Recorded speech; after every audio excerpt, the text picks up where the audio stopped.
MPSC ची group बी ची combine exam जी 4 जानेवारी 2026 रोजी पार पडली होती, त्याचा निकाल आज 23 मार्च 2026 रोजी जाहीर झालेला आहे. आपण एकदा कट ऑफ कडे नजर टाकूया.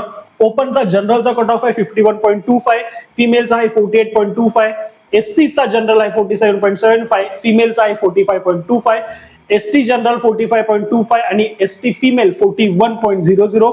त्याच्यानंतर आपण ओबीसीचा ईडब्ल्यूएस बघू. ओबीसीचा आहे जनरल 51.25, ओबीसी फिमेल आहे 48.25, ईडब्ल्यूएस आहे जनरल 45 आणि ईडब्ल्यूएस फिमेल आहे 40.50, एसईबीसी कॅटेगरी 51.25, एसईबीसी फिमेल 48.25 आणि दिव्यांग 43.30, टाइप बी 34.50 आणि टाइप सी 47 आणि टाइप बी 26.55.